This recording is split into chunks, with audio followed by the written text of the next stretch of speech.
What's good, y'all? Welcome back to the Playmaker's Corner podcast. I'm your host for today, Simon Villanos, aka Coach V, and I'm here to bring you another episode recorded on February 9th, 2026. Here, we are going to talk about our preseason PMC, Women's College Flag Football Rankings. Yes, we released them. We've been hyping them up for a very long time here, but it's finally here. And you know what? There's some changes to these rankings compared to previous years. Let's just go ahead and talk about it real quick in this intro here. So first off, the big one I would say, or one of the bigger things that is different compared to our rankings this year from previous years, is that we are now including all varsity teams, varsity college teams in the country when we are ranking these squads. So we're not including club teams, but we are including all teams that have that varsity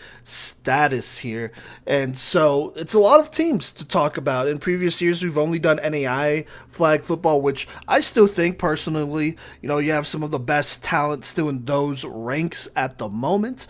But, with the growth of the NCAA, junior colleges, and all that great stuff, there's plenty of great flag football teams to cover. And so we want to include them. We want to include them in our coverage of this year and in our rankings this year. And so our voters, we all get to rank the 25 best teams, in our opinion, in the entire country out of all the varsity squads available. Now, speaking of voters, in the past it used to just be PMC affiliated voters, myself, Kodey, Gino, right? But going into this year, we're expanding it with the expansion of more women's college flag football teams. We want more perspectives added onto this, and so we've added a couple people, and the people I'm about to mention here have consented to us, saying that they are a part of our PMC rankings and whatnot. And then we have some other people who have not consented, and so I won't mention them on this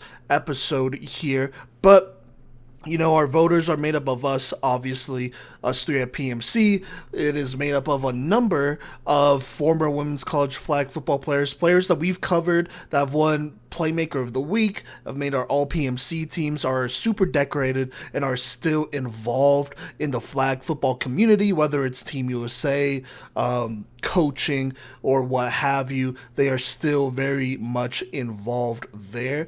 And then we have some media members as well. Shout out our guy at womenscollegeflagfootball.com, and make sure you check out his website at womenscollegeflagfootball.com, and his social media account, which is just labeled Women's College Flag Football. He does a very good job spreading the game and whatnot, spreading awareness about the game and the growth of it. We've used his website as well to help us with our season previews, and so make sure you check those out as well.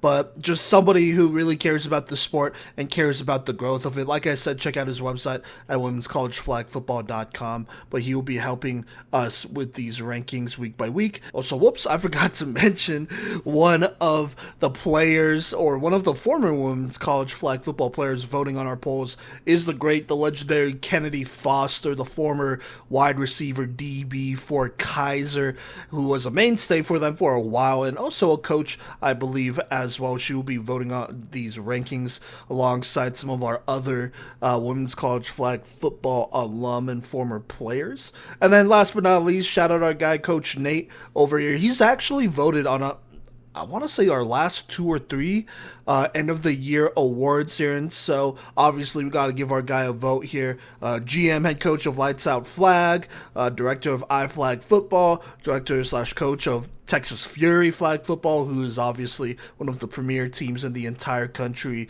Like I said, we wanted to include multiple perspectives in this thing when we did it. And I will say this, open to potentially other committed voters or dedicated voters this season as well. But this is just what we have to start. And basically how this process goes is that each of us individually rank teams 1 through 25. We only rank the top 25 in the country. Now, if you are a program and you're ranked at number 1, you get 25 points. 2, 24, 3, 23, and so on and so on. I then add up all the points, and that's basically how we average it all out. And it is also why we get ties. Sometimes we have two teams or a couple teams who have the same amount of points, but with more voters, that is definitely less and less likely. So there you go. That's how we average out these votes for these rankings. And, we all have different processes and different ways we approached these preseason rankings. Some of us really stuck to, last year and, where we ended last year. Some of us, I would say, like myself, we're projecting forward a little bit. We're looking at the roster. We have looked at all these rosters, and we're looking at teams that could do a little bit better than last season, or, maybe we're a little bit, or I'm a little bit, just iffy on based on what they have going on there, and we just gotta see what happens to move forward. But that's where they are ranked, and so that's basically how our ranking system goes. And on this episode, I'm gonna talk about my reactions. Hopefully Gino and Kodey will talk about theirs, but first things first, let's go ahead. Our voters, by the way, I don't know if they all knew this, but now they will. If they are listening to this episode, they can write in notes and just explain, I guess, why they rank teams where they rank. And if they do, then I will make sure to read out those notes on the separate PMC rankings and, Playmaker of the Week recognition episodes that will be dropping each week in addition to our recap episodes. But before we hop into all that, let me just go down the line in case you haven't seen our rankings. Let me go ahead and just list off all the teams. Let's go ahead and start with our honorable mentions that made our first ever PMC preseason rankings, at least in this form, the current form that we are doing it in. So starting with honorable mentions, if these teams are listed as just out, that means that somebody in our voter group ranked them in their top 25, and so they got points, right? And so just out right now, outside the top 25, and this is in order of teams who got the most points to the least, starting with Barton College, Southwestern College, Irvine Valley College, Florida Memorial University, Saddleback College, Mount St. Mary's University, La Sierra University, Gallaudet University, Benedictine in Mesa, Arizona University, Eastern University, Arizona Christian University, and Mars Hill University were all teams who got votes by our voter group and were put in a top 25 by somebody.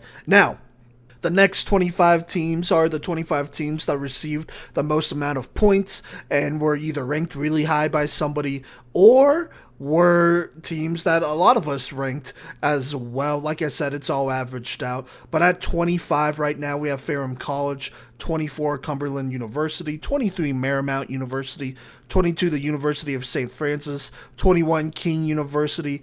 At 20, we have Lise McRae University. Tied at 18, this is our only tie. We have Daytona State College and Lindsey Wilson University. At 17, we have William Woods University. 16, we have the Heights, Siena Heights University. At 15, we have Life University. 14, Graceland University. 13, Campbellsville University. 12, Midland University. 11, Wingate University. At 10, to start our top 10 is Weber International University. At 9 is Thomas University. At 8 is Kansas Wesleyan University. 7 is St. Thomas University. 6 is Milligan University.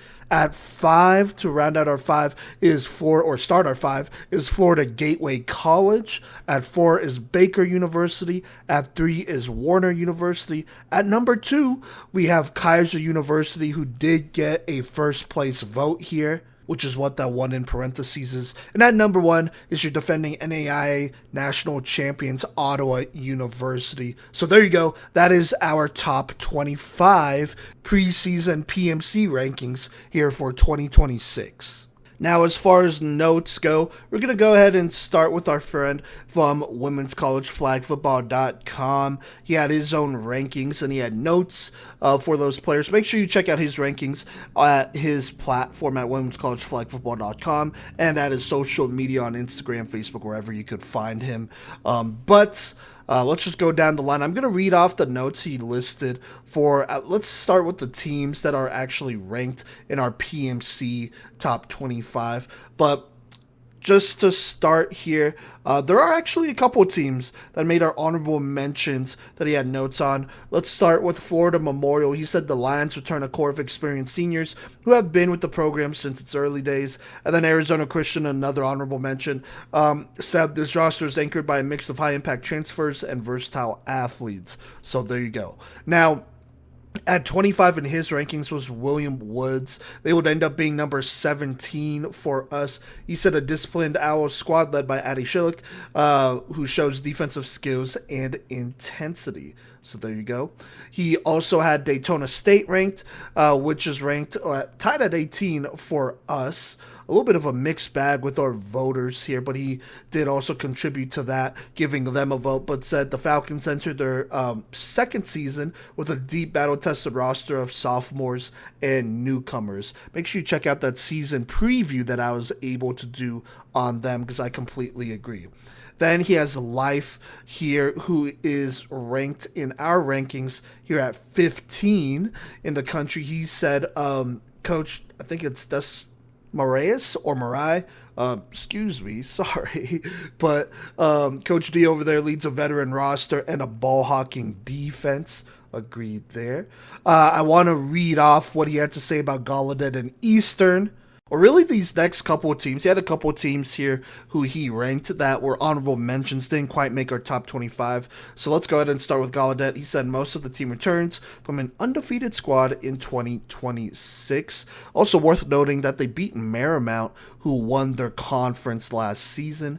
He has Eastern here. He said following a 14-4 season, Coach Riller returns quarterback Kara Green and other All-Atlantic East performers. He has La Sierra here as well. He says La Sierra QB Ariana Rivera, 2 wide receiver Daniela Gomez had 2 touchdowns in their season opener. Then talking about Saddleback here, college, he says Saddleback is off to another strong start, which is one of the top programs in California.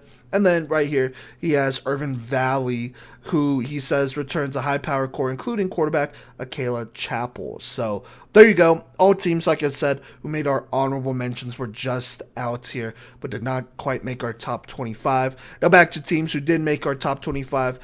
We have King here, who in our PMC rankings, as a first-year program, ranked at 21. This is what he had to say. Standing at 6 foot, Elizabeth Jones is a massive target on offense and a rangy ball hawk in the secondary. Very high on King going into this season. He has Barden here as well.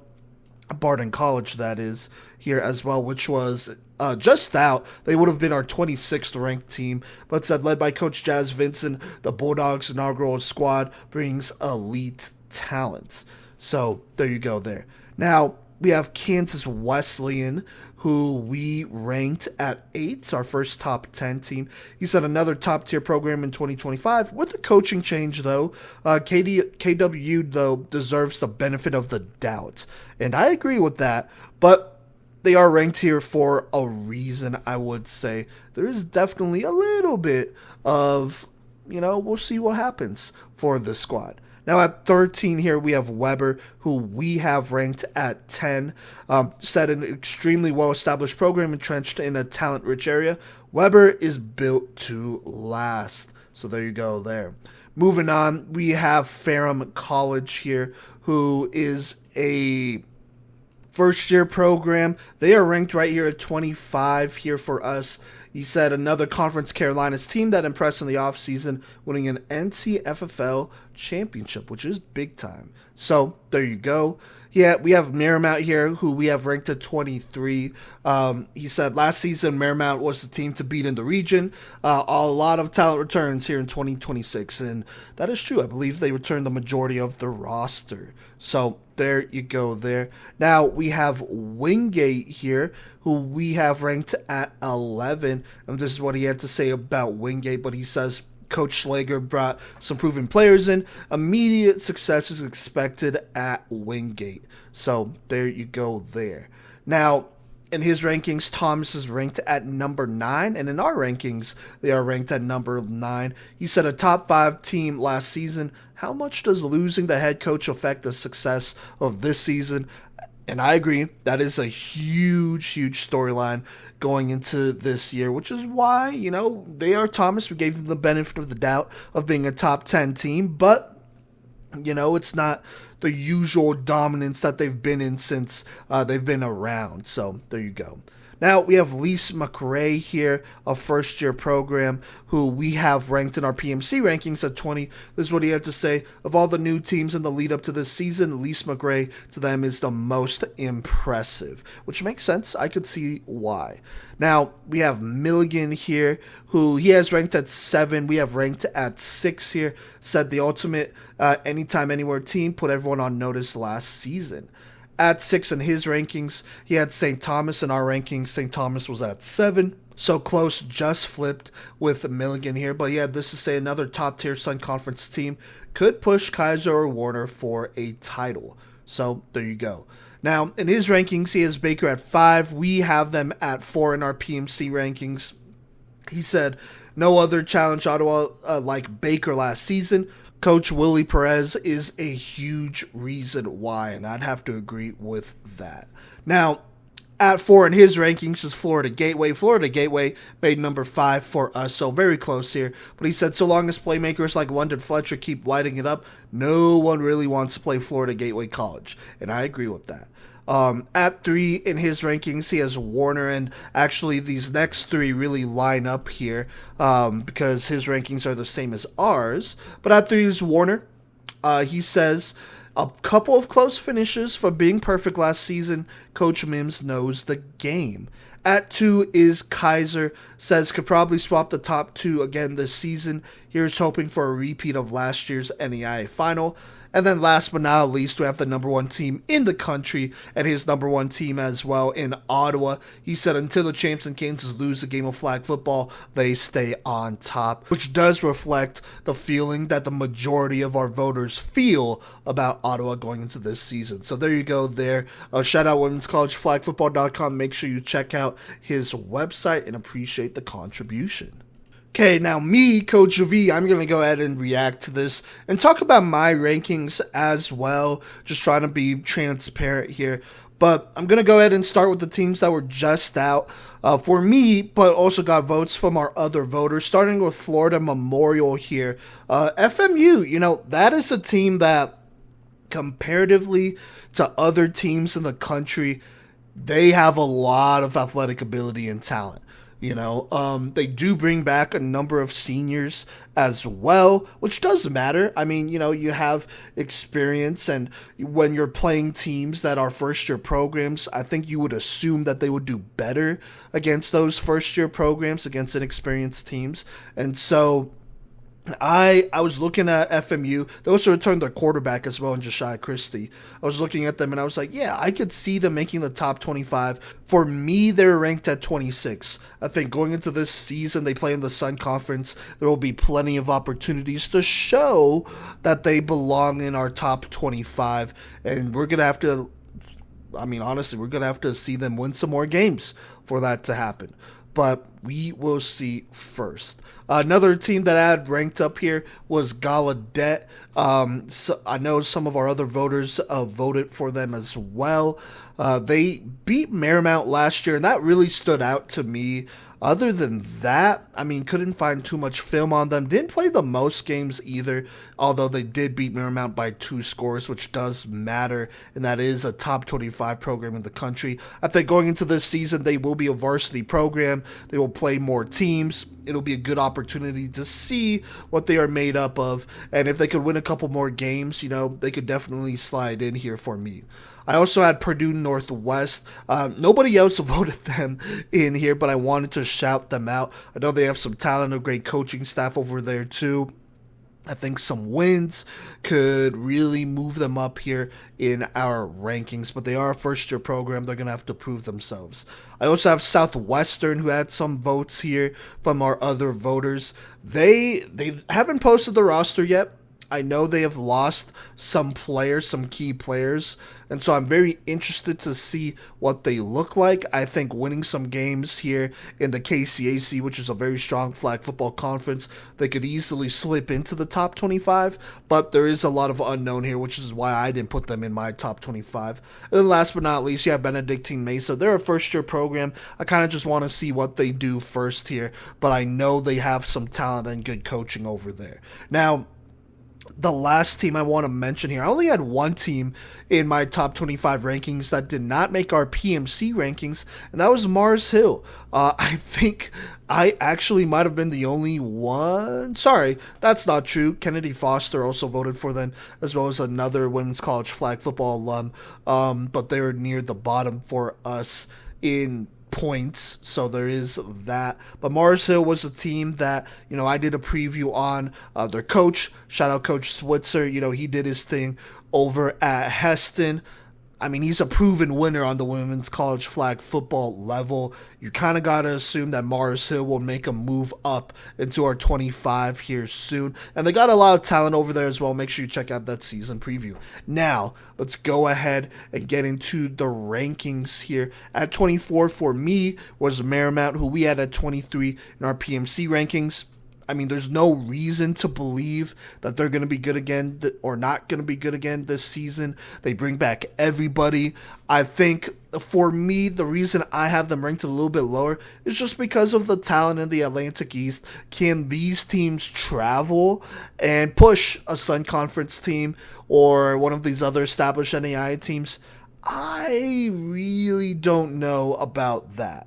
We'll see. There are a lot of teams that ran the ball in the Atlantic East, and that's just not quite how other established teams play flag football. You have to have a good secondary, and I think it's easy to have a good secondary against teams that don't throw the ball as much or don't have the personnel to throw the ball as much just yet. So that's why I have them ranked so low for now, but we'll see, as other opponents of theirs play other teams and, we get to see where this talent level really is. They could definitely rise as long as they win. So there you go. Now, for me, at least McRae at 23, they ended up being at 20 here in our PMC rankings. I think one thing about Lise McRae that I really like is that they bring in a lot of transfers. You have Mackenzie Hicks, you have Natalia Hernandez de Leon, you have Kennedy Van Noy, just to name a few players, and then they added some other players as well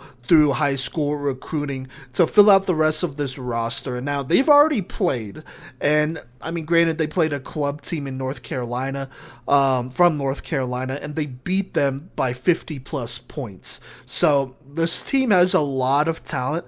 I think when it comes to playing other teams with similar talent, that's really where things get interesting. So we'll see how high Lise McRae could rise here. Now we have our first tie in our PMC rankings. We have Daytona State at 18, Lindsey Wilson here as well. And I'm going to kind of go off script and just talk about them. I had Lindsey Wilson at 15 and Daytona State at 16. I think both these teams are very close to each other. Daytona State, you could check out my season preview on them. They return all their starters from last year. They also fill out the rest of the roster with some very talented players. And so I'm excited to see how big of a step they could take moving forward. They're going to have the opportunity to play some NAI teams who are ranked in our top 25. Lindsey Wilson, I like the coach, Chris Raggard. I think they have an absolute star in the making in Amaya Pablo over there. I'm interested to see if that will translate into more wins, but I like what they have set up over there. I like the coaching staff. At 17 in our PMC rankings, we have William Woods. I had them ranked just a little bit lower at 19 here. You have some changes here. You do bring back Addie Schillick, though. You bring back a couple of the other freshmen that were on this team last year as well. I think defensively, I'm really not worried about them. I think, the identity of this team will be centered around their defense. Offensively is where there are more questions. You do have Shemai Williams who will be coming in. We'll see what she can do for them. But for you to be successful, you gotta score points, right? So we'll see if they can do that. At 16 in our PMC rankings, we have Siena Heights, who had at 18. They'll have a new quarterback this season. I know last year it was a little off script. You had some players that were rotating in at quarterback that they maybe didn't expect to so soon, and so even then, they had a pretty productive season. I mean, they had a winning season, right? And so I think right here at 16 is a pretty decent spot for them with the opportunity to rise. Now, at 15, we have Life. I had them ranked lower at 17. Life on paper, I got to do their preview, so make sure you check that out. They got a lot of talent. They have big slot receivers. They have a quarterback who was very productive last season. They have a defense who I think is very solid.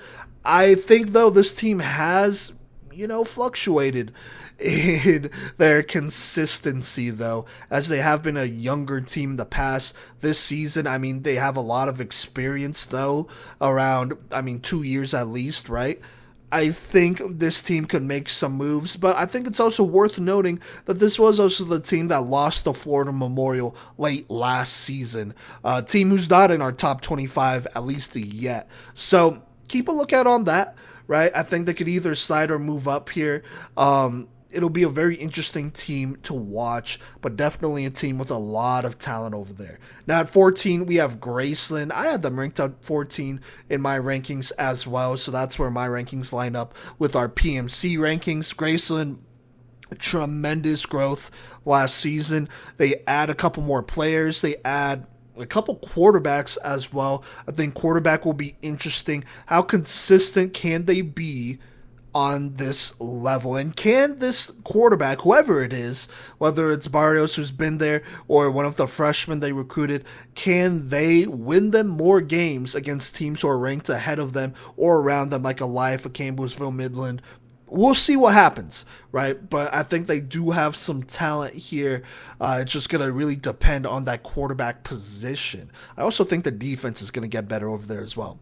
Now, at 13, we have Campbellsville. I also had them at 13 here in my rankings. This is a team that returns a lot. Very, very minimal losses here. They were very young last season. I'm kind of projecting them to take a step forward, which is why I have them ranked at 13. I also know they have a new head coach here, but Coach Mack, he was their offensive coordinator the last couple years. He's been with this program. He knows these players. He's developed these players. I think as far as coaching replacements go, this is probably the most seamless transition I would imagine out of all the new head coaching changes. So there you go. Now at 12, we have Midland. I think the big thing for Midland here is that they lose their quarterback, Angel Ioannikayo, who's now an assistant coach on the roster. But they do gain two new quarterbacks here. I am very high on Lotta Wolf, quarterback out of Finland here who played for their national team. I think she has the potential to maybe even be better than Angel Ioannikayo. We will see, but I think the skill players they have really helps out Midland's floor at the very least, and gives them a very, very decent floor. So there you go. Now at 11 is Wingate. I had them ranked at 11 as well here.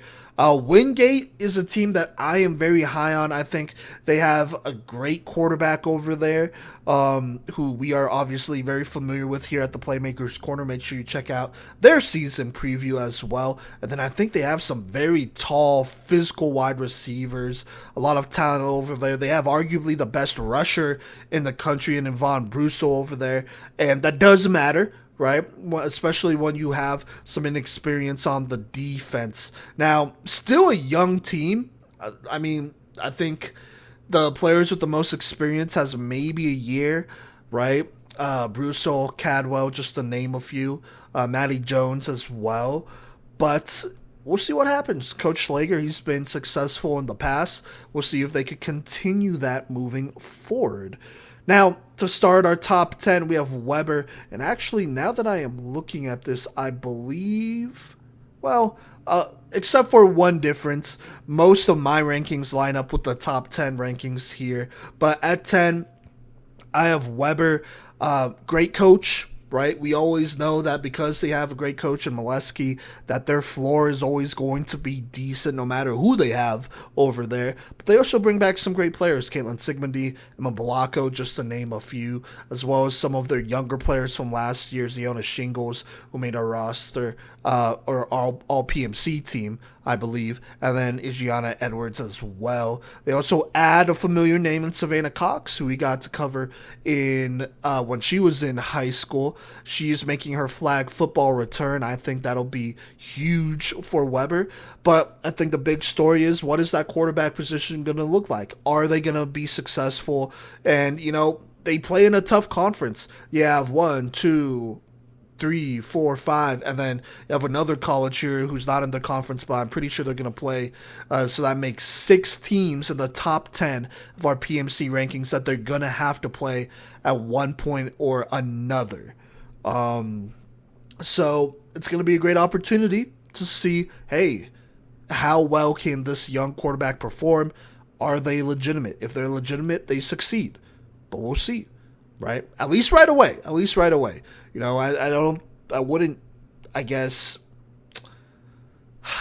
wouldn't cancel out or I guess just disregard the quarterback not being good after this season, but we are talking about the now. And I mean, for Weber to remain in the top 10, they got to win games against top 10 teams, at the very least against teams that are ranked behind them as well. So we'll see. Now at 9 is Thomas. This is another team that, has a couple of questions for sure. You have a new head coach. The majority of this roster is replaced. I think you only return like 3 players from last season. Granted, it's a very talented 3 or 4 players you're bringing back.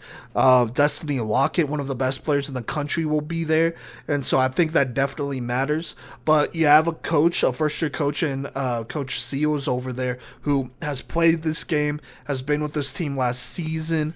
Not as long as maybe a Coach Mack at a Campbellsville, right? But it'll be very interesting to see where this Thomas team ranks, because in the conference they play in, at least this season, they play in the Sun Conference. They have the ability to move up significantly, but they gotta beat teams in their conference. You got a lot of questions. Like I said, you lose your core from last season pretty much. Return the minimal, but you do recruit some good players. I am kind of projecting ahead here, honestly, when talking about Thomas. I think 9th is fair. I just need to see them win some games here, though, for them to potentially move up. Now, at 8 is Kansas Wesleyan. They lose some players, too. They do keep their quarterback, which I think is the big redeeming factor. In my rankings, I had them at 7 here. In our PMC rankings, we have them at 8. Look, the new head coach change, and, there are some things we've heard about it, right? The new head coach change, I think Coach Snyder over there, I think he's capable, right? But to contend, to be a top team in the country, you are going to need more than capable to maintain where you're at.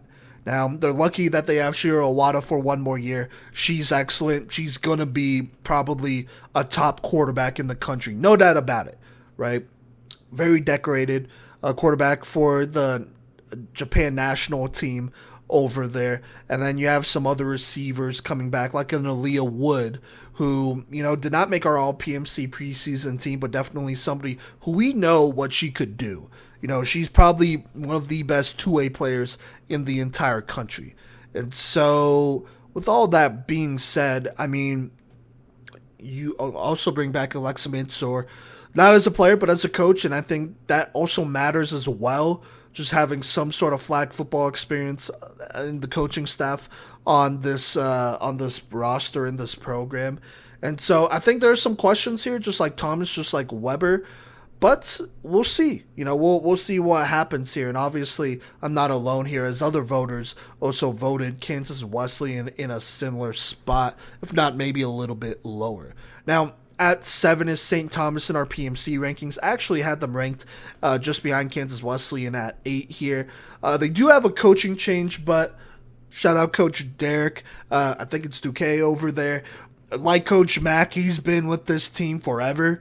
If he was like a longtime assistant coach, now he's taking over from or for Berzenko over there. I'm not really worried about the coaching staff. What I am worried about, though, is the quarterback position. St. Thomas, at least as of right now, I guess I could always look it up and see if they've posted the roster, but I think they are one of maybe two, I want to say, Sun Conference teams who have not posted their roster yet. And I'm just being honest, I have no idea who's returning. I know Tashumba Washington won't be there, and that's going to be an issue, right? Losing the number one DB in the entire country. That's not an easy replace here. They also I believe they should be losing their quarterback, Brooke Bogatz, who, was kind of a 1-year fill-in quarterback for them and was very productive as a dual threat. So we'll see what happens. I think there's questions about the skill positions. We know they always recruit well. They have a great brand over there. But there's definitely still questions regardless. There's questions about the quarterback position, but they have figured it out in the past. And so with St. Thomas, you kind of just give them that benefit of the doubt. For me, I had them ranked a little bit lower here. I think they are closer to Thomas and Weber, where, we know they've been successful in the past, but they definitely have some questions at significant positions here. But I'm going to give them the benefit of the doubt. So there you go. Now at 6 is Milligan. I also had them ranked at 6 here. This is a team that won the silver bracket last season. It appears, though, going into this season, they return a decent amount. Pretty much everyone. Losing Tatiana Buno is tough. She's going to be doing her thing over at Nevada State. So we'll see about that. That's definitely a hit for the defense. Yasmin Watt, their center for them last season, transferred to Weber back home. So there is also that as well. And then I think the biggest thing, they lose Sarah Rancorn. It does not appear that she is going to play this season. They do bring back, though, Abilene Laprice, who was very productive in her freshman year, somebody that could also catch the ball as well. So you lose a great receiver, but you gain one. So it's going to be interesting, right? I think Milligan, no matter what, they still have Bridget Kaiser, who's one of the top quarterbacks in the entire country. Top 3, top 5 for sure. I believe she made our All-PMC team, if I wasn't mistaken there. And, Milligan, they're going to go produce. Another year under Coach Whitten, this program has really stabilized and they have proven to be a force here. Can they take a step forward into top 5 conversations and actually compete in the NAI level as a contender? We'll see, right? But I think right here for Milligan at 6 is perfect. Now at 5 is Florida Gateway. We talked about this plenty of times last season. Florida Gateway, they could be a top-ranked team in the NAI. Florida Gateway, they're one of the top teams in the country. And even with them losing the quarterback in Kayla Ludwig, losing players like a Tramisha Harris to Kaiser, Florida Gateway arguably has the number 1 player in the country in London Fletcher. And even then, they have always had a good roster. They've always recruited well. Shout out Coach Hufty. They have a top coach in the country. This is still a very strong program, even with the loss of their starting quarterback and a receiver DB like Tramisha Harris, right? And so I'm looking at this Florida Gateway team. This is a team that could push any of these teams in the top 5, if not beat them. And it's just going to come down to them doing it. Now, there are questions at quarterback, right? Is it going to look the same as Kayla Ludwig? Probably not, right? You have somebody new in there. You're going to probably expect some other receivers to step up. We'll see if there's any drop-off there. There hasn't been in the last couple years. That's why they're here at 5. But we'll see about that. That is maybe the only reason why they are not maybe ranked in the top 3, which I would say is pretty impressive for a JUCO program, a 2-year institute. It's hard to build a team that could compete and beat some of the top country or programs in the country who are 4-year teams, right? That's a lot less time to develop, and I think it says a lot, right? And so we'll see if they could do it again, but we obviously all have a lot of faith in them and respect in them to put them at 5. Now at 4 is Baker. For me personally, I also have them at 4. I am projecting forward a little bit. They return pretty much everybody, right? Tara Lorente, one of the top quarterbacks in the country, she returns as maybe the top dual threat in the country. Sanaya Waller, one of the best utility players who could catch, throw, do everything, run for them. You have a great skill group. You have a defense who is continuing to develop as well. They already had a lot of athletes. I think maybe more experience was needed. Baker is poised to make a jump to contender level on the NAIA side. And I mean, if we're going to talk about NCAA and all these other, NAIA flag football, I would say, is still the best in the country, right? No matter if these D2s and D1s could pay their players more, that doesn't make the coaching better necessarily. That doesn't make the progression and all that teaching better, right? Or the quality of flag football better. And I think that's important to say, right? And so for Baker to be a contender or to be perceived as a contender this year on the NAIA level, it says a lot, right? This is a team that offensively, they are tricky to play against.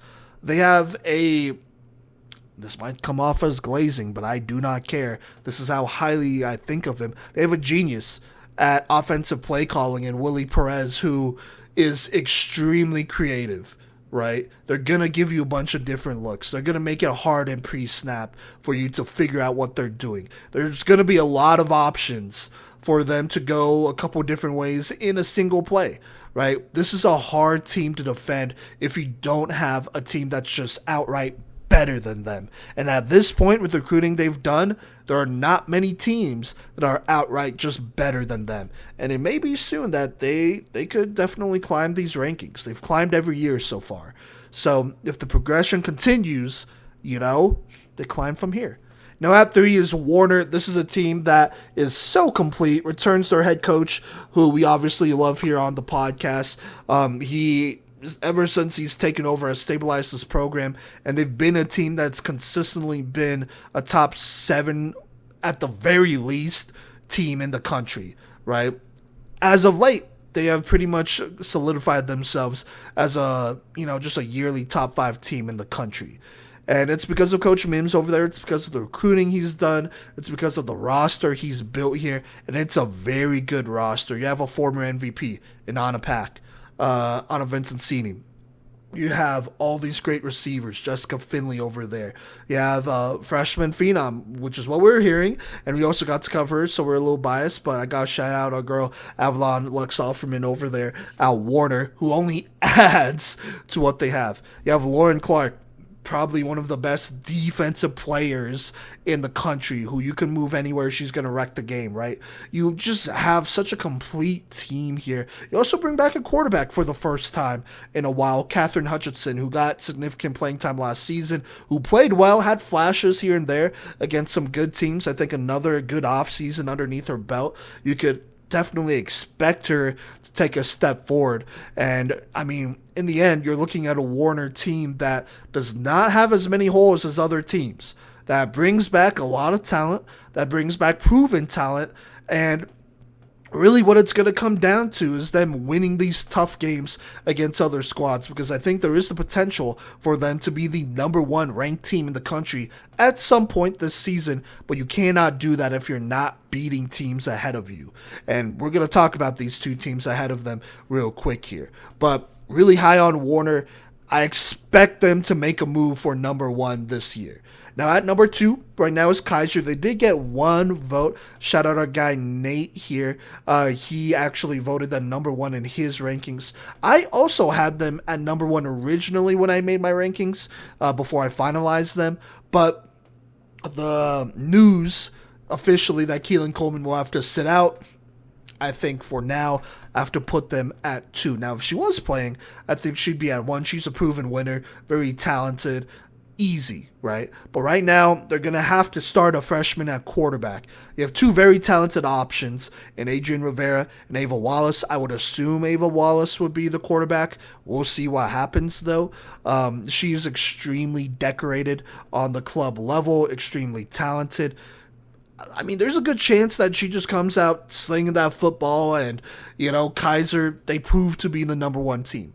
And at the end of this month, these two teams in our top two rankings are going to play. And so Kaiser will definitely get a chance at number one here sooner than later. And so super excited about that.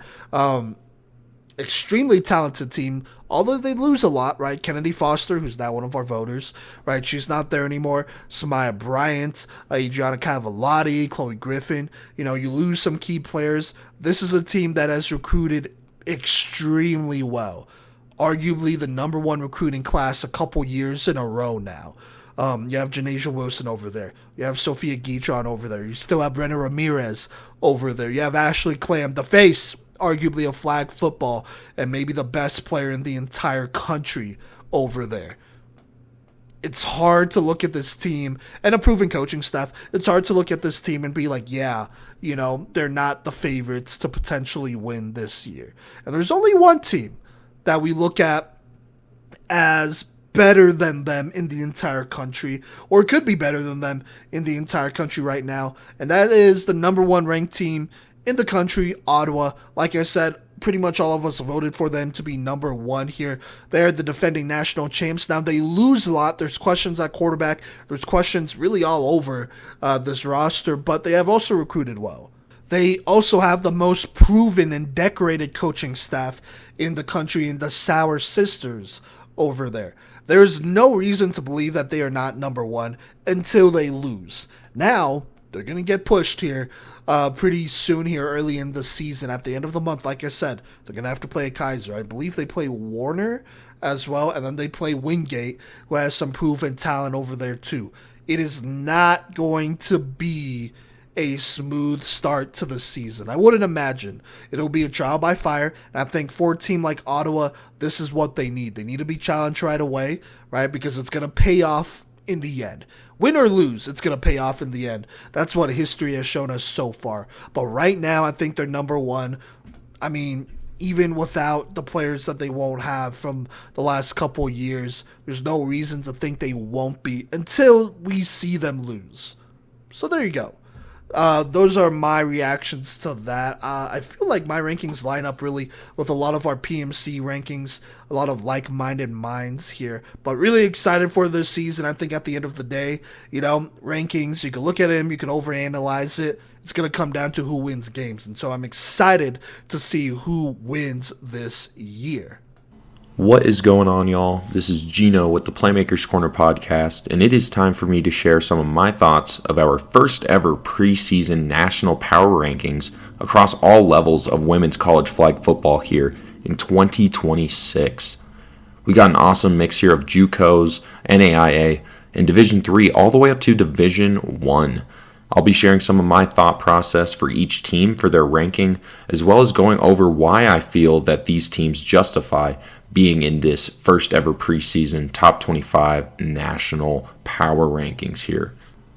I'm just going to go down the line here, starting at number 1 all the way down to number 25. And our number 1 here for 2026 is going to be the Ottawa Braves. And I will say in my personal rankings, I definitely had Ottawa as number 1. This one is kind of a no-brainer. They've won 5 straight national championships with no signs of stopping. They did, lose some talent from last year, like Madison Carrera, Jaslyn Camacho, and, a few other players. But they also have, leaders like Alyssa Linkus coming back, Marley Spielberg, Tatiana Dos Santos. All these players are going to be coming back, making a huge impact. And I have no reason to believe why Ottawa is not going to be just as dominant as they were last year here. Coming up next year at number 2, we have another potential no-brainer, the Kaiser Seahawks. Now, Kaiser, similar to Ottawa, lost their starting QB from last year, who was definitely in our MVP conversation. But they have one of the top recruits coming in here to start off for them in Ava Wallace. And Ava Wallace is one of the most refined freshman prospects that we've ever seen enter the NAIA flag football scene here. So Ava Wallace could definitely throw over 60, 70 touchdowns this year and keep Kaiser in that top 3 conversation.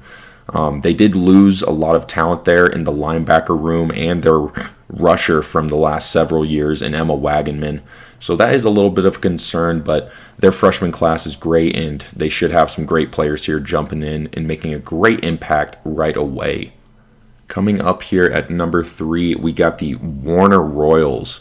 Now, this arguably might be the most talented team from top to bottom in the entire country. Warner is coming in here with their QB returning, their entire starting lineup on offense returning, if I'm not mistaken. And that includes our MVP from last season, Anna Pat Vincenzini. And Anna is huge on both sides of the ball, so she is going to absolutely dominate again.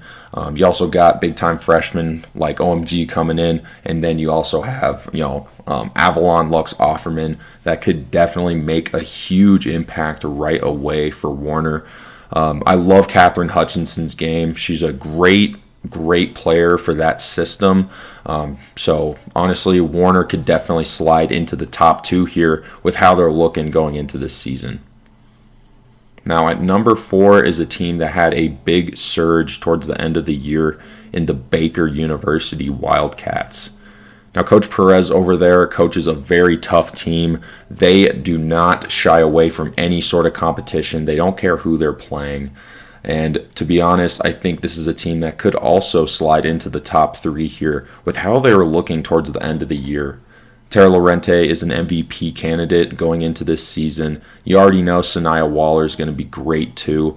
And I just love the system they run on offense and defense. It's tough to beat, and Coach Perez is going to make sure those girls are ready for this season. Now at number 5, we have a team that we have not included in our national rankings, as we always just rank NAIA. But with us expanding it out this year, I am more than happy to welcome Florida Gateway here at number 5 into our top 25 here. And there's a big reason here for this number 5 ranking. Yeah, they're a junior college, but they have some of the best recruiting in the entire nation.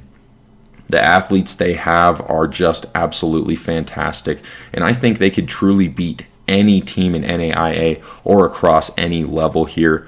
And when you watch players like London Jenkins hit the field, London Jenkins is just so dynamic in every way.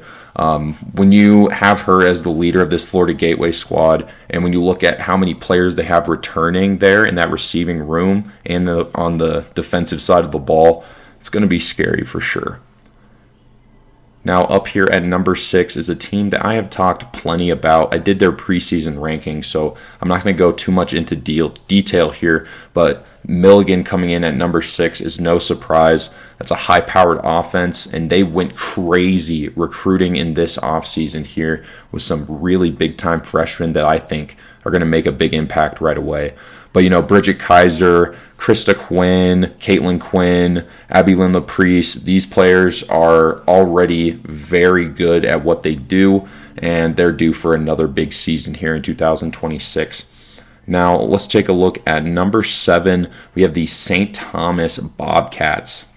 Now, St. Thomas, they lost their head coach, but they have a coach that has been with the system for a long time stepping in here to take over. So I'm not too concerned there.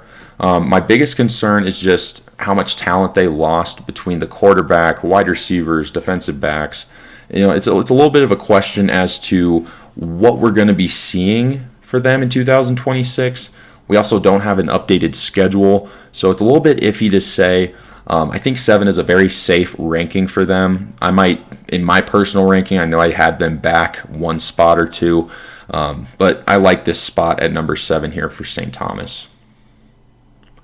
Moving along now, we have number 8, the Kansas Wesleyan Coyotes. Kansas Wesleyan is a very interesting story. They just lost their head coach, who I know meant a ton to this program. She was an amazing recruiter there, Coach Wen. and just an overall great schemer on both sides of the ball. She made sure that their team was ready to go no matter who they were playing. I like their new coach, though. I think he could potentially slide in here and make sure that, there's no dip in quality for flag football at Kansas Wesleyan. Chihiro Awada is due for a massive season. She could potentially win the MVP. I think she's due for one for sure. But yeah, Kansas Wesleyan, very interesting story to look out for. I personally had them right at number 7 in my rankings, but number 8 is definitely respectable here, and they could definitely slide up, no problem. Now at number 9 is another team that lost a ton of talent, and their head coach, Thomas University. Thomas lost really their entire QB room.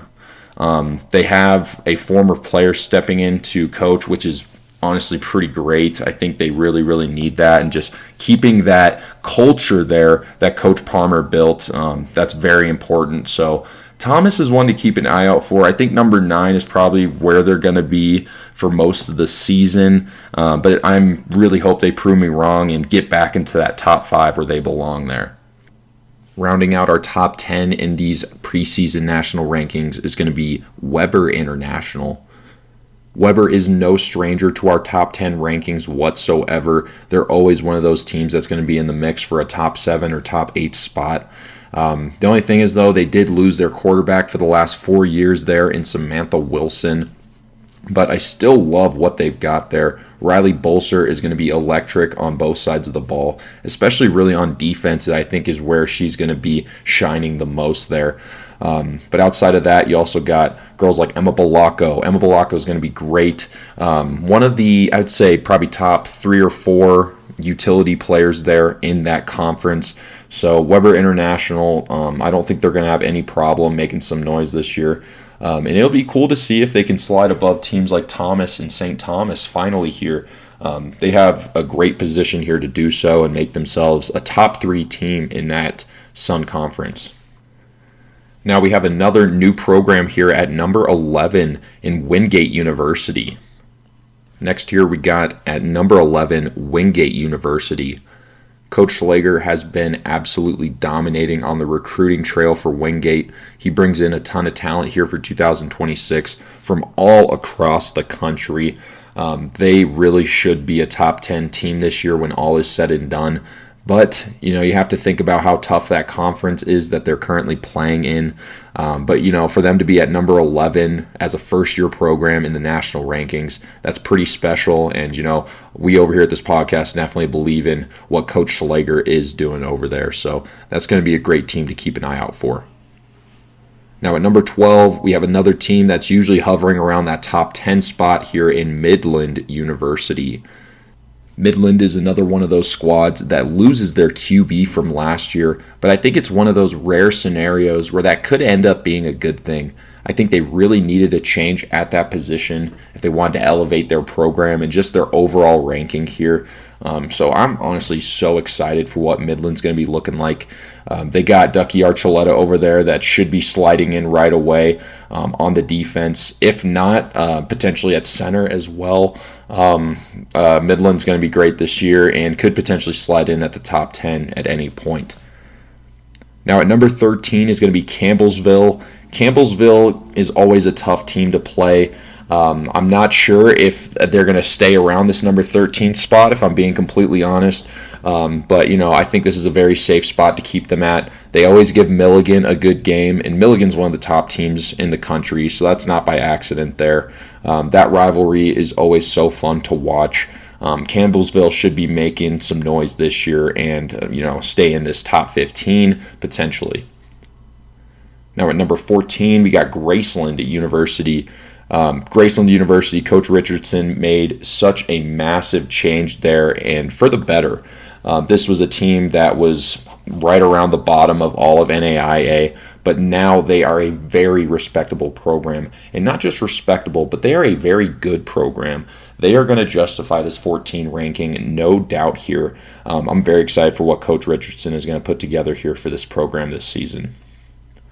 Now, rounding out our top 15 here is another team that we have been covering for quite some time now here in Life University.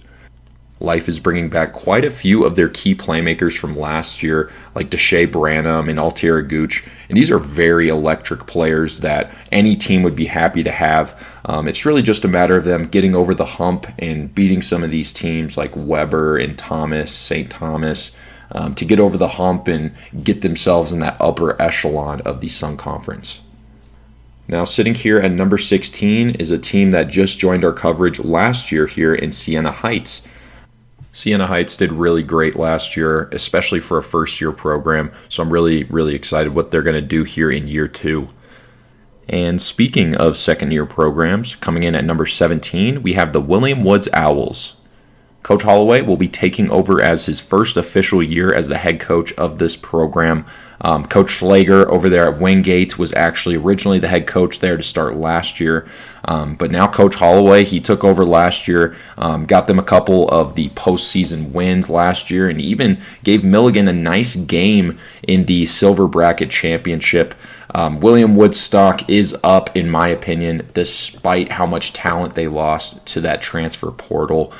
They got some great leaders on both sides of the ball, so I really think at number 17, William Woods could climb into the top 15 at some point this season. Sliding in here for the very first time in program history for our top 25 rankings, tied at 18 is going to be Daytona State College. Daytona State was the second best JUCO in the entire country, losing the national championship to Florida Gateway. It wasn't a close game, and I wouldn't necessarily put them in the same echelon as, say, like a Florida Gateway. But, Daytona State College still has some amazing recruiting going on, some really good athletes, and I think they would give any team in this top 25 a good game. And also tied at number 18 here is going to be Lindsey Wilson University. Lindsey Wilson is a team that's in a very tough conference as it stands right now, so that's something to definitely keep an eye on. But they have one of the best young quarterbacks in the entire country, and I just love this roster that they have put together here for their first official season. Should be fun. Rounding out our top 20 is going to be Lees-McRae University. Lees-McRae is also in that Conference Carolinas with teams like Wingate and Ferrum College. It's going to be tough to win in that conference, but at least they have a quarterback here in Mackenzie Hicks, who already has a year of college flag football starting at quarterback under her belt here.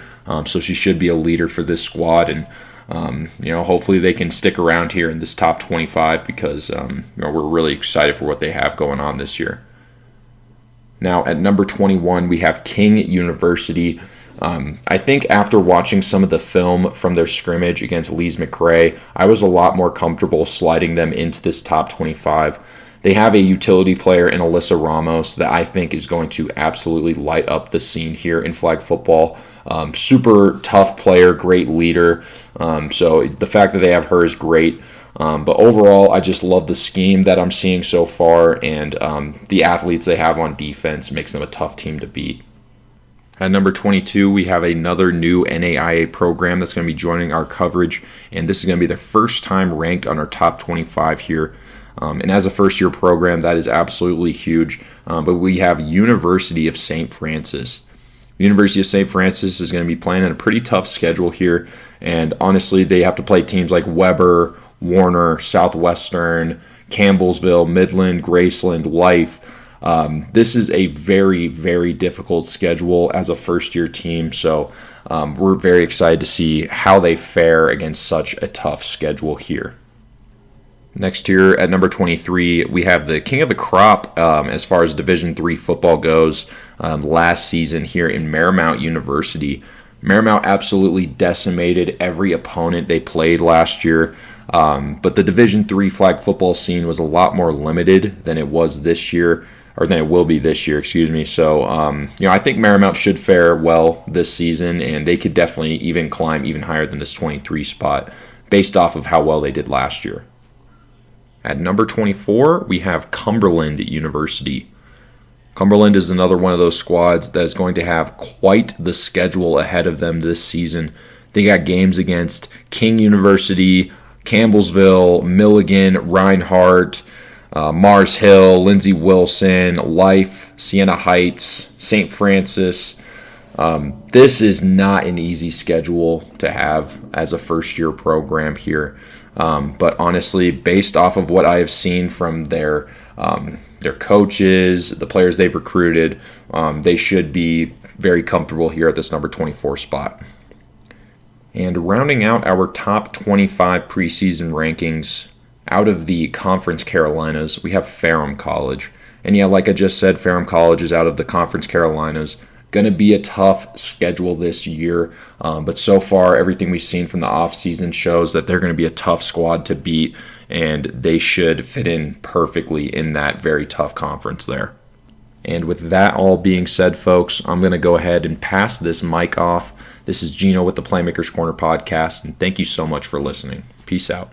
Hey everybody, it is Kodey Stoffer here with the Playmaker's Corner podcast, and as you know, we released preseason power rankings here. Now, there have been some games that have already been played, but I think it is important to note that we were working on this for quite some time and got a full-on panel here with former players, with other analysts of the sport, coaches, and the likes here. So I'm super happy with how these rankings turned out. And, we will continue to build and see this as time goes on. But I kind of want to talk about Playmaker's Corners rankings and then how they match up with mine here. So I'm going to talk with 25 through 20/21 here, and talk about the Playmakers' overall rankings here, the composite ones, and then talk about my own. So here with PMC,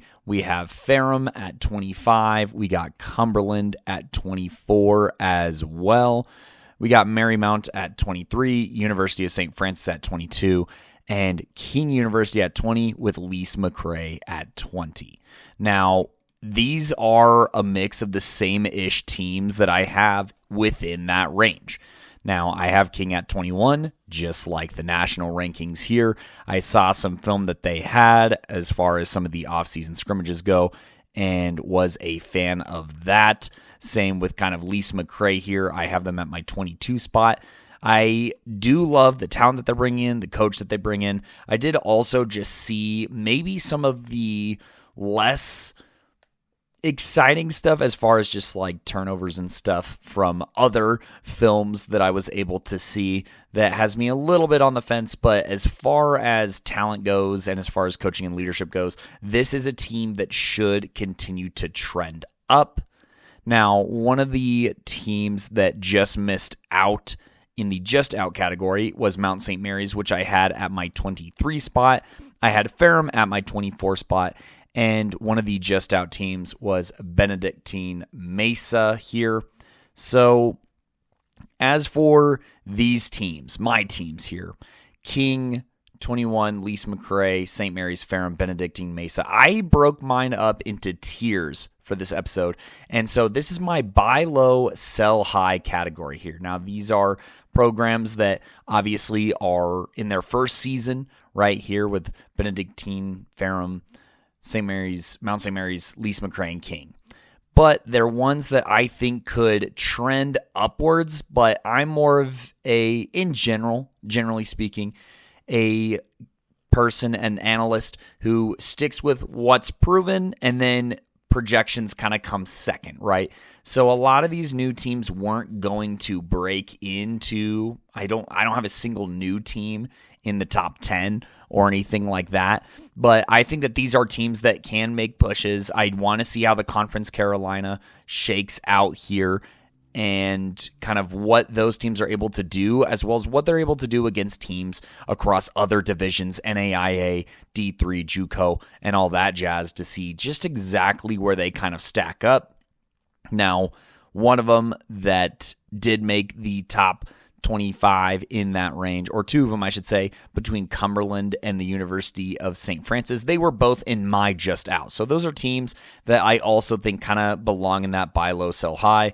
as well as some of the other ones that were just out for me were Mars Hill, Gallaudet, Southwestern, and Florida Memorial. Southwestern and Florida Memorial, obviously the more experienced programs in this batch, but I think that they're all teams that I would not be surprised if they do skyrocket up, but I want to see it first. I want to see it first in season before I commit to that. So that's why my rankings are Benedictine, Ferrum, Mount St. Mary's, Lisa McRae, and then King 25 to 21. Now, continuing on with my next tier here is how I'm going to break it down for my rankings and then talk about where they are in the PMC rankings. I had Marymount 20, William Woods 19, and Daytona State 18.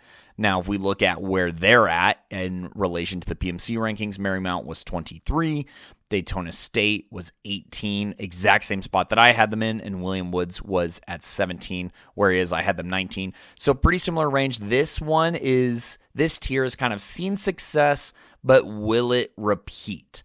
So, it's the contrast as far as the competition goes with the other teams and programs in the country that are upstarting. How are they going to hold up compared to them?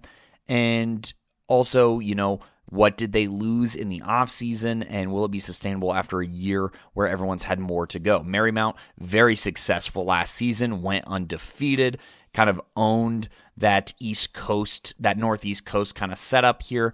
Will they repeat it with everyone having another year under their belt? They also had some seniors on the roster. It'll be interesting to see how and what translates for Marymount, but their success last year was enough to put them at 20. I just, they kind of only played within that conference, so I don't know how they stack up to other NAIA.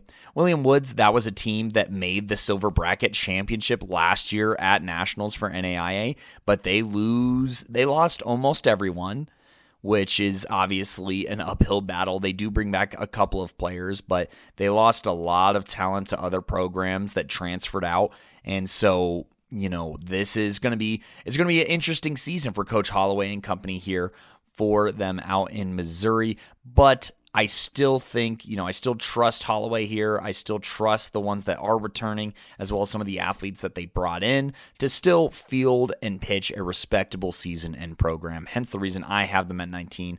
And I think that's kind of the common consensus here. And then Daytona State, they were the NJCAA runners-up. That's why I have them at 18, and they are still here at 18. They are a respectable program. I know that JUCO kind of setup didn't have the most teams and always hasn't been the most represented at nationals, but I would like to think that as this continues to grow, and obviously they play a lot of NAIA, D3, JUCO, like a lot of other competition as well, so I didn't want to write them off, and I think that they hold up pretty well, and they obviously take into account that in-state talent that is able to continue to play flag football, and they take advantage of that and have quite a respectable roster. Now we are on to tier number 3. Overall, in my analysis here, I have 3, 4, 5, 6, 7 tiers. Really, it's 6 tiers and then a one-off here, but that's kind of where we're at. So we're about the midway point. And this tier is intriguing talent or experience that could impress. Now, I know it's not a catchy tier here, but I think it describes it perfectly, as I have Lindsey Wilson at 17, Life at 16, Campbellsville 15, Graceland 14, Siena Heights 13, Midland 12, and Wingate 11. Now, it's kind of a mix of some new programs and some returning programs. So why are they all in the same tier together? Well, as I explain these teams, it'll continue to make sense. Lindsey Wilson does have serious talent coming in. It has proven talent as far as, fives and whatnot goes. And overall just looks super synchronized and looks like they could start off on the right foot. Life is a program that has been around. They're bringing back some very interesting talent. I thought that they had a solid season last year, and so I think that they'll continue to do so this year, as they're not, completely in a set of revolving doors. Kind of similar with Campbellsville. They do have a new coach, but he has been there and has been working with these players and has been a part of the staff. So I think that should be a smooth transition, and they've always been pretty competitive. Graceland, I think, could even take a step forward this year. They showed some promise in year one of their program, getting a full season in there, and I think that they've also added some intriguing talent to build off of what they already had. Siena Heights, very similar situation. Siena Heights was a program that was riddled with injuries last year, and they found themselves in a pinch a couple of times against similar kind of programs. But I think between what they bring back as well as what they were able to bring in, they're a very interesting team that I think could be very solid defensively and then take even bigger strides elsewhere. Midland is ranked a little bit high, but this is a program that has been around since the beginning, so I'm going to have some faith here. And I also believe that despite a change at QB, it could lead to other exciting things. I know some of the other recruits on this roster are talented here, and I think that they're going to be a very disciplined program that's, just going to try and, win some close games. I think they're capable of that. And Wingate here might be a surprise to some here at 11, but they bring in talent from other schools as well. So they have experience on the roster. They have experience coaching with Schlager with his long-tenured stature in the college flag ranks, that is, between his half season or so at William Woods, as well as his time at Midland calling the offense and whatnot. I think that this is a team that also brings in very interesting talent. I think that they're going to be young. They're going to make some mistakes, but I think that they could still, be competitive. That's kind of where this tier is. This is a tier where I think games amongst fellow teams in this tier are going to be very close. I think that they could win some games against the next tier, but I think that they could also lose games to tiers below them as well, just due to maybe inexperience or just where the talent gap could potentially be. Now, as far as how this stacks up to the national rankings, like I mentioned, Lindsey Wilson at 17, they were tied for 18th on the national rankings. So, kind of basically same ballpark. I had Life at 16 in the national rankings. They were 15. I just keep missing barely by a little bit. I had Campbellsville at 15. They're at 13 in the national rankings. Graceland 14 and 14. Same. I actually had Siena Heights at 13 and they were ranked 16th, but that takes you from the second slide into the first slide fully of our rankings here. Midland at 12 and Wingate at 11 match the national rankings perfectly. So that's kind of where I'm at as far as that tier goes. But now as we get into the top 10, we're going to hear familiar named programs. And I think that's what this next tier I called history, then talent. Because I have Weber kicking off our top 10, along with Thomas at 9, St. Thomas at 8, and Kansas Wesleyan at 7. Now, you can rearrange these teams probably any way that you like, but they all have, they have history. They've been around for nearly the entire time. They've established themselves as powerhouses year in and year out, or at least competitive programs, but they all have a question mark. Weber, as far as what they got, they graduated serious talent last year. They graduated long-time starting quarterback Sam Wilson. So where does this program go from here? Well, they do get Riley Bolser back. Very talented. I think a lot of people, myself maybe included just a hair, might have forgot just how impactful she can be. And I think that they're going to feed her the ball and she's going to be worth a few wins as a top-level athlete. And I trust coach over there who, broke flag down and has built my philosophy as far as flag football goes, where you got to catch the ball and you got to pull flags. And I think that with those focuses on fundamentals, that they could still be a very successful team in this pool of play. Now, for Thomas here, they obviously lose their coach. They lose other players. They lose talent to graduation. And, they're a team that constantly found themselves just falling a little bit short for one thing or another, but they still have talent. They still, I think, culturally feel very similar as far as what they're trying to accomplish this year. Just a tough brand of flag football, and I think that we'll see if that culture still remains and holds out, but they will have some players that are going to continue to try and carry that on.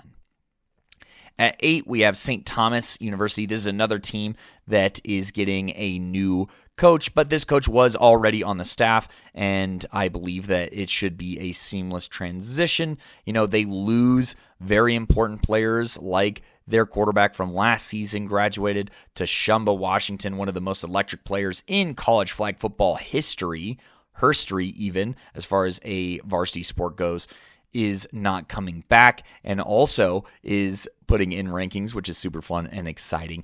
But I still have faith in this program that, just seems to know their talent pool very well, has players that play for each other, still will have returning talent coming back, and I think should still be relatively competitive. I don't know if they're going to compete for a Sun Conference title, but I would be very surprised to not see them in that bracket come the end of the season. And then finally, KWU, once again, a program that has been around since the very beginning, but they are now on their third coach in their program history, and losing a Nguyen is very, very brutal as far as the coaching ranks goes. She's currently very invested into her D1 setup right now, but they have basically, I don't want to say all of their talent coming back, but plenty of it coming back. You still have an international superstar in Chihiro Owada. You still have Aaliyah Woods, who is one of the most dominant athletes on both sides of the ball, who's going to continue to try and push for a KCAC that, at least in terms of other teams, should feel more open than it's been in the past few years. And so I still expect them to be very competitive with the talent that they have. But like I said, this tier, history, and then talent, there's just a question mark here for some of these teams, and we will see, I think, sooner rather than later, how much each question mark affects them as far as quarterback or coach or graduation or top-level talent. How are they able to replenish that? Will they still continue to maintain their brand despite these changes? And then here at 6, actually before I get into that, Weber was at 10 nationally, Thomas at 9, Kansas Wesleyan at 8, St. Thomas at 7. I have the exact same teams with just K-Dub and STU swapped. And then here, still matching the national vibes here, is Milligan at 6. They're kind of in a tier of their own where, last year they showed tremendous growth, but are they going to continue to trend or plateau? That's kind of where this team is at. They bring back the right talent in the right places. I think that they're still going to be incredibly competitive. They're going to put up a ton of points on the board. They do lose Rankhorn, which is a tough one to lose as a jump ball specialist, but they still have plenty of weapons that got one more year of development, and they still have one of the best quarterbacks in the country in Bridget Kaiser. So we'll see if Milligan can climb into that dark horse or contending category, or if they're kind of here with the rest of the teams as very, very good, but maybe not ready for a national title.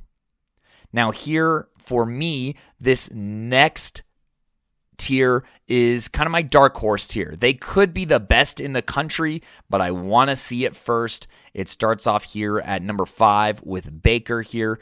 They had a good showing at nationals, pulling off an upset with a backup quarterback. They're incredibly well coached. They know exactly the type of players that they want. Willie Perez has done a fantastic job doing that, and they are bringing back a ton of talent here.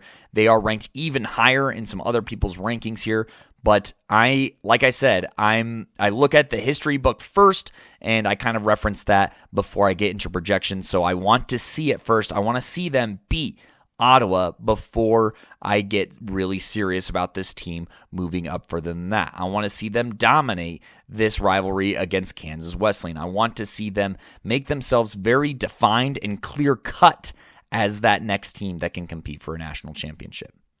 Here at 4, I have Florida Gateway. Now, this is a JUCO team. This is the highest-ranked JUCO team here for me and in the country for everybody else. This is a team that has hung in there and has barely lost to Kaiser last year 6-0. They are incredibly talented Team USA players. I think that they might even get better at the quarterback position, which is crazy to say with how great Ludwig was last season, helping guide them to a national championship. But I think that, they do lose some talent, obviously, and being in a JUCO kind of puts them in a little bit of a pinch as far as how quickly they have to replenish players and whatnot. But they are incredibly led. They have a proven track record. They were absolutely dominant last year. They easily beat other NAIA teams here that are a couple tiers below them. And I think that talent-wise that they could really step it up. I'm excited to see their games against the likes of Ottawa and other powerhouses like that. But they are easily one of the best teams in the country, and I have no doubt that they are top 10 as they took care of a lot of these other teams or just narrowly lost to a few of these other teams that are up here in the top 10. So pretty easy for me to put Florida Gateway up here at 4. And then at 3, this team I almost put into the top tier. It's right there on that verge, but once again, I want to see it first. I want to see them make a national championship here because I have a ton of respect for what they've built. I think that talent-wise, they easily could contend for best in the country. They just have to put it all together. That is Warner University here at 3. They have Colorado's very own Avalon Lux Ufferman and a very crowded but very talented wide receiver room with the likes of OMG, Anna Vincenzini, Jessica Finley, and then you have Hutchinson with continuity coming back at quarterback to get them the ball. You also have an incredible defense that plays very well. Once again, Vincenzini on that side. We'll see OMG on that side as well. Lauren Clark, one of the best rushers and linebackers in the country, gives you that versatility, gives you that leadership and that consistency and that playmaking. And all of this combined really makes this team extremely dangerous. And I think talent-wise, could make a push, but I want to see them be a Kaiser before I put them over a Kaiser, which is a little bit of a spoiler because in the top tier, we have the contenders. It's not original, all right? I've never claimed to do that. And, when it comes to my predictions and my rankings, I definitely am a bit more on the what I have seen side, the conservative side, if you could say that. And so I have Kaiser at 2, Ottawa at 1 here. I don't think anyone's really going to push back. If you put Kaiser at 1, I'm not going to hold you. But until the crown has been knocked off, I'm not going to take it off of Ottawa's head personally, despite who they have graduating. Obviously not bringing back Madison Carrera. One of the bigger storylines, I think, as far as the offseason goes, who is going to be the quarterback for the Braves and how are they going to show that? But they bring back a ton of consistency on defense, and defense does win championships. Meanwhile, Kaiser on the other side, also graduating a ton, but also having plenty of hype coming in and talent that will be coming back. Janasia Wilson, Ashley Clam, some of the premier names. No matter who they wheel out at quarterback, they are going to dominate. If it's an Ava Wallace, it's going to be electric. And, I just think that they're incredibly deep. I think talent-wise, I definitely considered putting them at 1 here from what I have seen from who they're bringing in as well as who's coming back. But like I said, until Ottawa loses, I am not going to move them down. That's always kind of been my rule of thumb, and it's going to continue to be my rule of thumb. And that's kind of the rule of thumb that most of our voters rolled with as well, outside of a few exceptions here.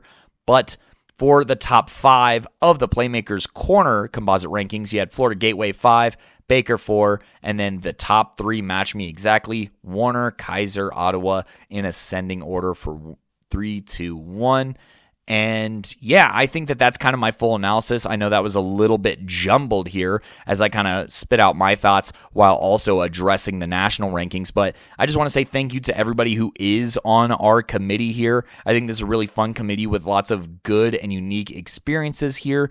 And I'm very excited to be a part of this, as well as continue to utilize my expertise as well with these other players and analysts, as well as the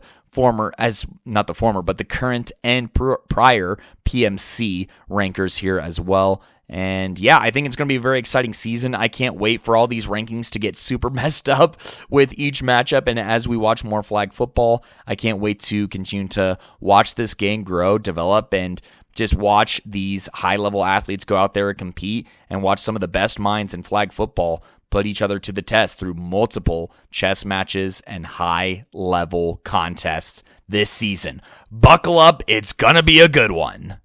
Alrighty, and that'll do it on this episode. Thank you so much for rocking with us. Not much more to add here. I will say this, so we won't do a recap episode just yet. I know a couple games have been played, but we are going to wait one more week until we do a recap episode, and that'll come out on Tuesdays, so look out for that. And then we'll be doing rankings and other recognitions, a separate episode coming out on Thursdays, so make sure you tune in for that. And you tune in by following us at the Playmakers Corner all over social media. Also, check out our website, which is now live at theplaymakerscorner.com. You could check out all the content we've posted. All of our recent stuff is on there, as well as a little bit of the history of the Playmakers Corner and the content we've put out the last couple years, as we have covered women's college flag football since 2022. So make sure you tune in for all of that great stuff. Once again, thank you so much for rocking with us, and we'll see you next time.